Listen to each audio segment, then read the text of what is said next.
Scripture readings this morning. The first one is Genesis 32:22 through 31. The same night he got up and took his 2 wives, his 2 maids, and his 11 children, and crossed the ford of the Jabbok. He took them and sent them across the stream, and likewise everything that he had. Jacob was left alone, and a man wrestled with him until daybreak. When the man saw that he did not prevail against Jacob, he struck him on the hip socket, and Jacob's hip was put out of joint as he wrestled with him. Then he said, "Let me go, for the day is breaking." But Jacob said, "I will not let you go, unless you bless me." So he said to him, "What is your name?" And he said, "Jacob." Then the man said, "You shall no longer be called Jacob, but Israel, for you have striven with God and with humans, and have prevailed." Then Jacob asked him, "Please tell me your name." But he said, "Why is it that you ask my name?" And there he blessed him. So Jacob called the place Peniel, saying, "For I have seen God face to face, and yet my life is preserved." The sun rose upon him as he passed Peniel, limping because of his hip. And the gospel reading is Matthew 14:13 through 21.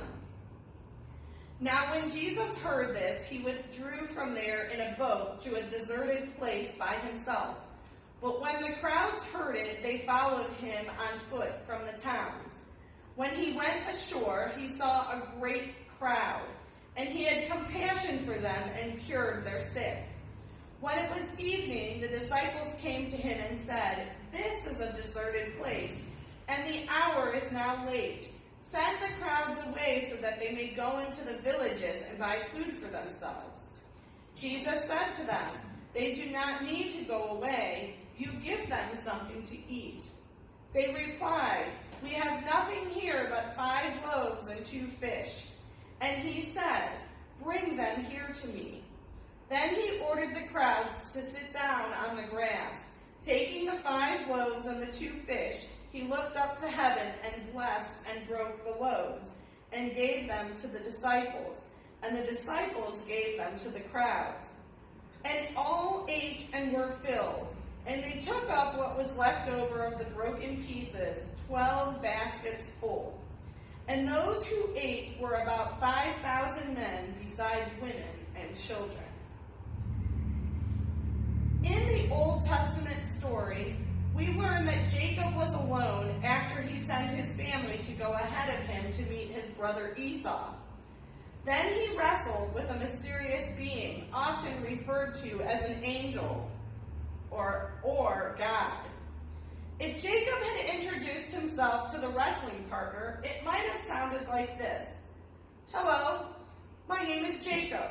I have a twin brother, Esau.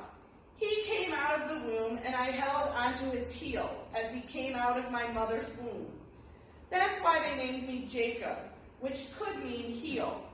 But then my name also means trickster, overreacher, or supplanter. Well, it's a terrible name, and I kind of live up to it. You see, I couldn't stand the fact that Esau was going to get my father's blessing and the family inheritance, all because he came out of my mother a few seconds early. So I tricked my father into giving me the blessing by pretending to be Esau. Well, I got the blessing already, but I got scared of what Esau might do to me. So I ran away. You see, I'm kind of a coward, too. But I was pretty good at getting what I want, even though I was on the run. I did well for myself and built a big family with quite a lot of properties to my name. But I kind of feel guilty when it comes back to my brother. So I brought my family back here to meet my brother, hoping that he can forgive me and that we can be one big family again. But I got scared again, so I sent my properties and livestock ahead to Esau, thinking that maybe that will appease him. I also sent my wives and children to go ahead. Maybe when Esau sees them, he will not be angry with me. You see, I am still a coward, and I don't like it. Oh, and by the way, I need a blessing from you. I need you to state to me that I am still okay, even when I have been such a dishonorable person. Please tell me that I can still have my family, my properties, and my life despite all of my wrongdoings. Please tell me that I'm going to be okay with Esau, that God still loves me despite what I have done.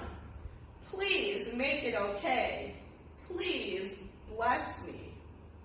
Now, apparently, this mysterious being didn't want to bless him and wanted to leave, but Jacob grabbed him and wouldn't let go. He was living up to his name again, so they wrestled until daybreak.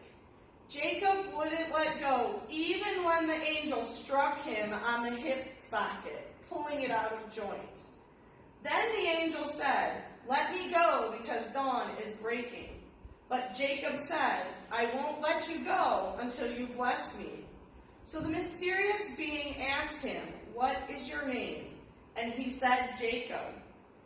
Then he gave him a new name. "Your name won't be Jacob any longer, but Israel, because you struggled with God and with men and won." Jacob had obtained his father's blessing by deceit, but God gave this blessing fully aware of Jacob's identity and character, even when Jacob did not believe he should be blessed. Jacob held on to God because he was hungry for God's blessing. God's blessing on Jacob allowed him to come to terms with his past and make reparations for this wrongdoing, knowing that he was still blessed. We each have wrongdoings, guilt, and fear. Even when we are wounded, we know that God's blessedness will help us through. Are there things in the past that you have done, or things that you didn't do in the past that do not sit well with you, that you know might have caused harm to others? Because of these things, do you feel as if you don't deserve to be blessed? Ask for your blessing anyway. And if you don't feel that you get the blessing right away, hang on and struggle with it. Wrestle with your conscience. Wrestle with God, and God will wrestle with you. Don't let go until you are blessed. The willingness to struggle will get you a new name, one who struggles with God.